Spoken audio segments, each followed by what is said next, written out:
àfihàn wọn. Kí n tó ṣe àfihàn àwọn àlejò tí ó wà ní ìjókòó, màá ṣe àfihàn àwọn bàbá wa tí wọ́n tún ṣe darapọ̀ mọ́ wa.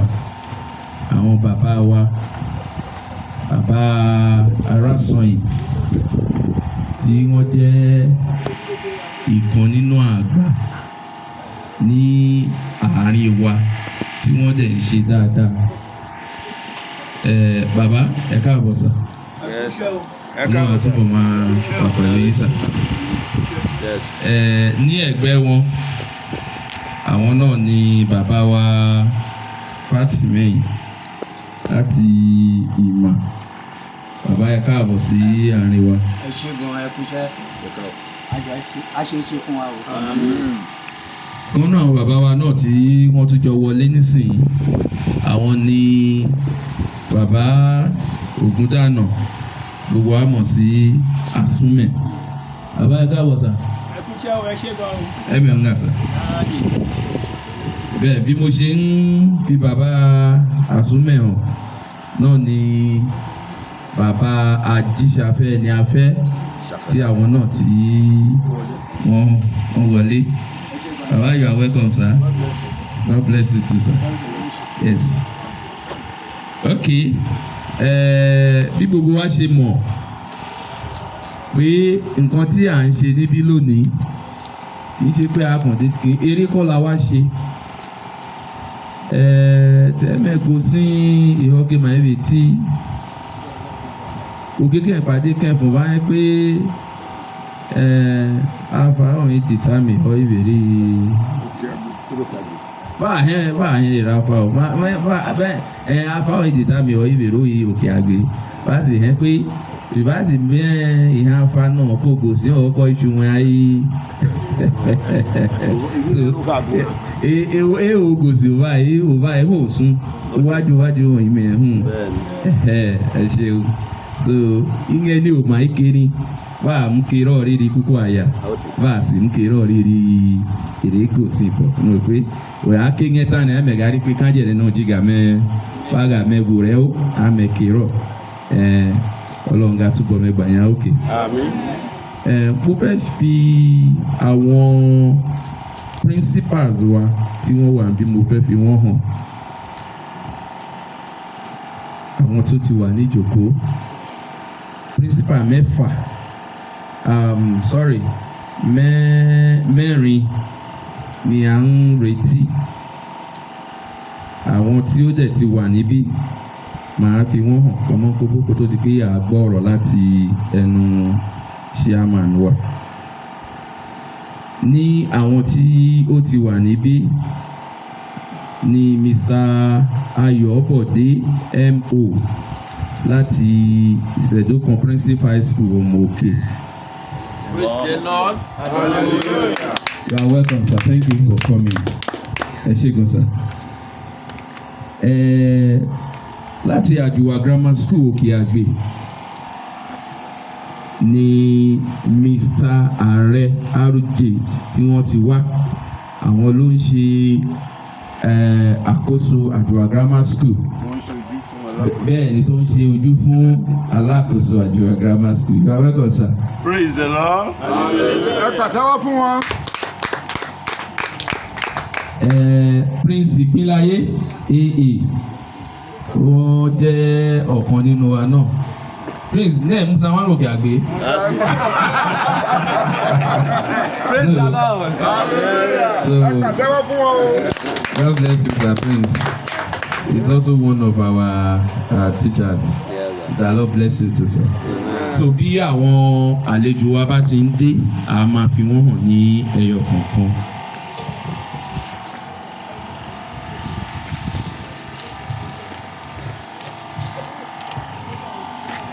A ti sọ pé àkókò ààrí mú solókun bẹ́ẹ̀ ni so a fẹ́ ṣe gbogbo nǹkan ní kíákíá.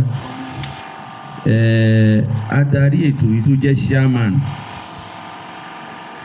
Báṣọ̀run ASA padà wọ́n tẹ àtẹ̀jíṣẹ́ wọ́n fi ránṣẹ́ torí pé wọn ò ní àǹfààní láti darapọ̀ mọ́ wa fún ìdí kan àbí ìkejì. Ìwé tí wọ́n tẹ̀ ránṣẹ́ òyìnbó náà fi kọ wọ́n máa kà ní òyìnbó máa dẹ̀ tún máa túmọ̀ ẹ̀.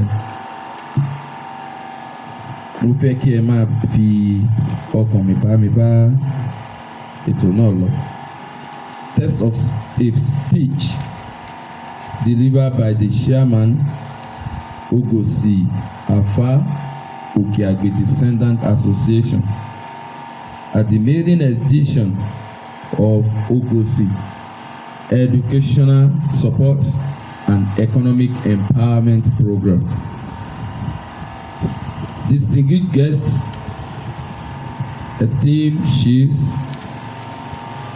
our revered elders, and the entire people of Ogosi. On this momentous occasion, I stand before you, humbled and honored, to represent our chairman, Bashorun Akinbada, who cannot be here today due to unanticipated circumstances. It is my pleasure to address you on this maiden occasion of the Award of Scholarship and Economic Empowerment Program of Ogosi Afa Okeagbe. First and foremost, I would like to express my deepest gratitude to our illustrious chiefs, elders, for their unwavering support and guidance. Your wisdom and leadership have been instrumental in shaping the vision and direction of our community. We are forever grateful for your tireless efforts in promoting the welfare and development of Ogosi Afa Okeagbe community. To the entire people of Ogosi Afa, I extend my warmest appreciation for your enthusiasm and participation in all our outing, particularly this program.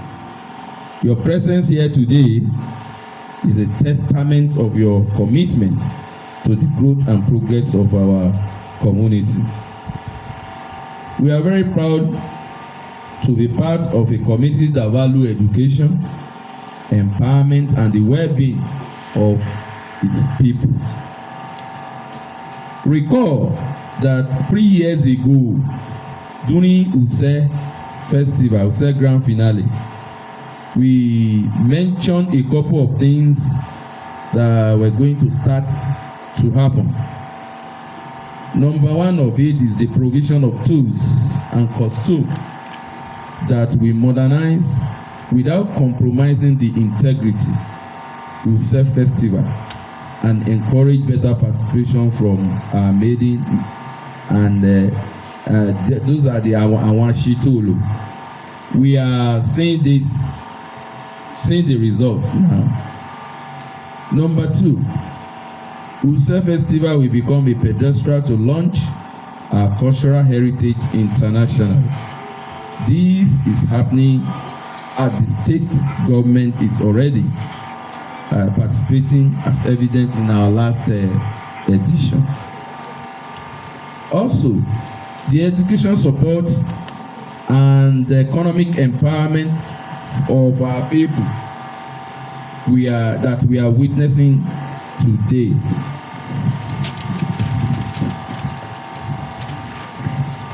This program would have been possible without the generosity and kindness of our esteemed donors. We are deeply grateful for their support and trust in our vision to empower the people of Ogosi. Their contribution have enabled us to provide scholarship to deserving students and economic empowerment that will transform the lives of our women. I will also like to extend my sincerest appreciation to the committee that worked tirelessly to make this program a success. Your dedication, hard work, perseverance has paid off. and I'm proud to celebrate this milestone with you. Your efforts have demonstrated the power of teamwork and collaboration. I am grateful for your commitment to the Ogosi community. As we celebrate this maiden occasion, we are reminded that Ogosi committee that I share is not only saddled with the planning of Use Festival, but there is still much work to be done. We envision a future where every Ogosi child has access to quality education, every woman is empowered to reach her full potential, and our youth are encouraged and empowered to be self-reliant in their day-to-day endeavor. To achieve this vision, we are committed to doing more in the next edition of this program. We will continue to work tirelessly to identify new opportunities, build partnerships, and mobilize resources to support the growth and development of the Ogosi community. In closing, I would like to reiterate our appreciation to all who have made this program possible. We once again extend our sincere appreciation to our donors and restate our commitment to the traditional transparency that we are known for. I'm proud to be part of this community, and we are committed to working together to build a brighter future for Ogosi. Thank you and God bless.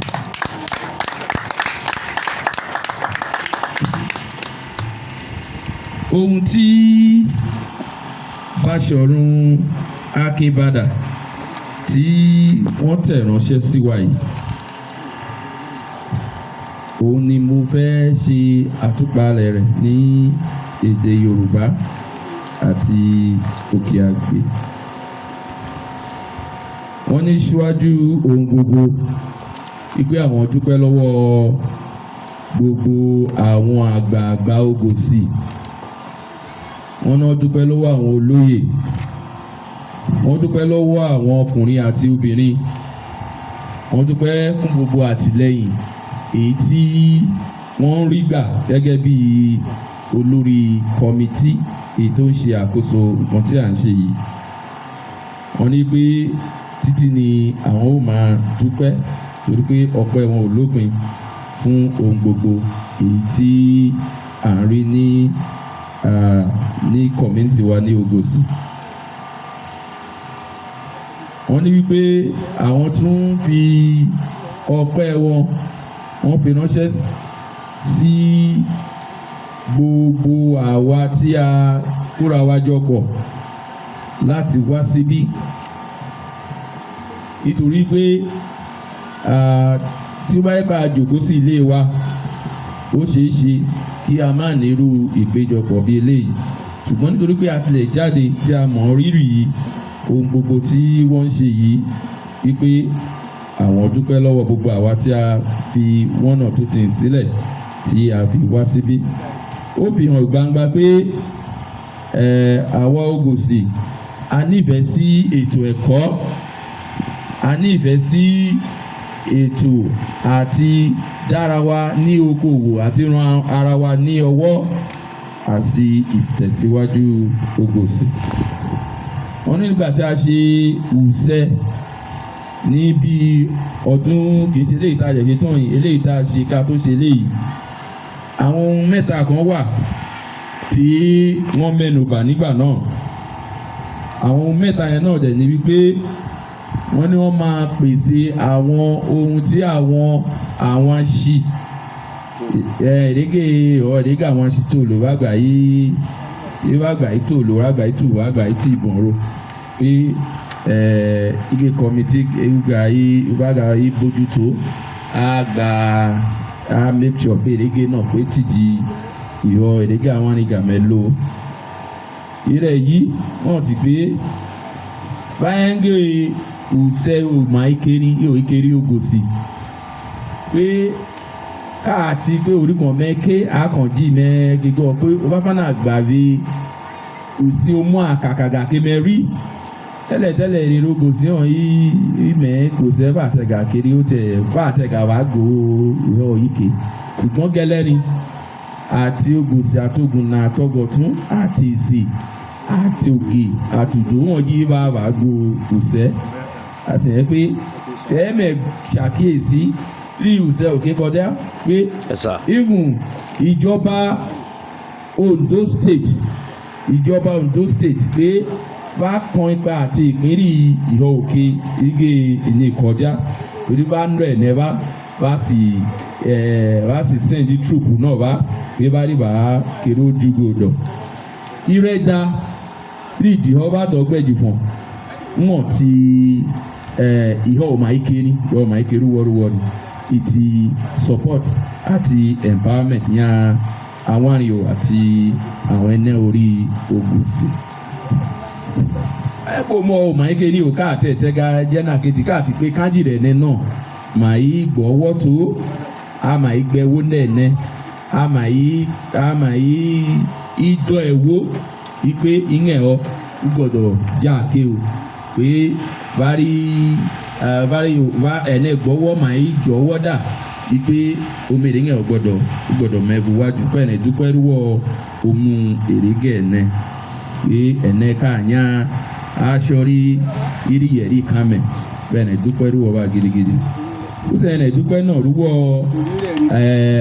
èrègé kọ́mítì àwọn kọ́mítì ẹ̀nẹ́ mẹ́ma ìkórí gírí tébùrí kẹ́hẹ́ ẹ̀nẹ́ dúpẹ́ rúwọ́ àwọn àgbẹ̀nẹ́ àdúpẹ́ rúwọ́ òmùmù ẹ̀rẹ́ Ògùnsì pé because tí káàtó mèrègé ẹ̀nẹ́ ó mọ̀ ọmọ ìdọ̀ ní káàtẹ́gájà ké torí káàtì ọlọ́nà òkè òde owó tẹ̀ tó ó bá rẹ̀ nẹ́ẹ̀gà kiri ó mẹ́kó mèrègé tó káàgájà ké ẹ̀nà ìdúpẹ́ rúwọ́ mèrègé kọ́mítì àwọn sọ̀rọ̀ máa yí gẹ́gẹ́ ìyẹn ní o tàràfánà ké ní o pé ìní ibà rí ìbò ibà pé lágbára Ọlọ́run pé sì ga ṣìwé yẹn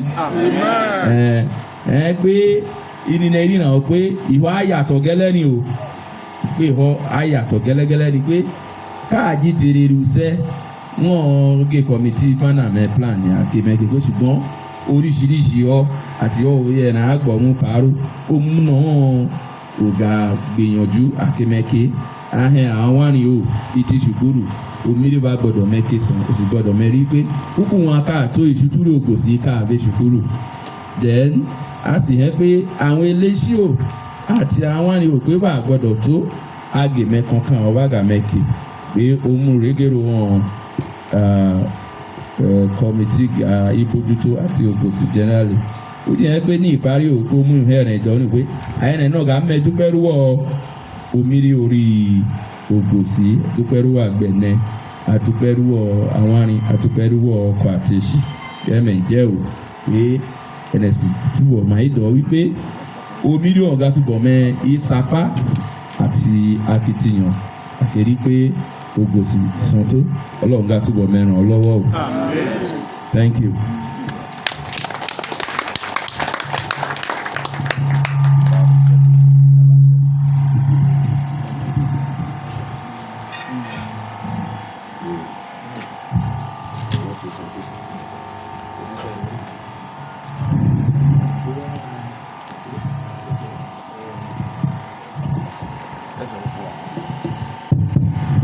Praise the Lord. Hallelujah. Òsínkè mẹ́ngbẹ́rù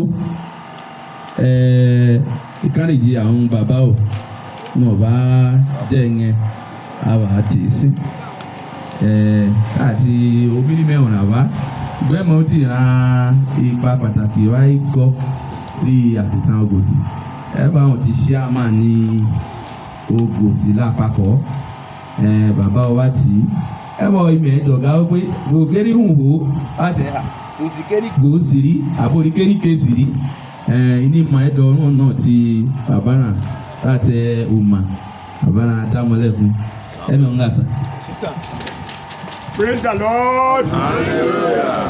Kojú.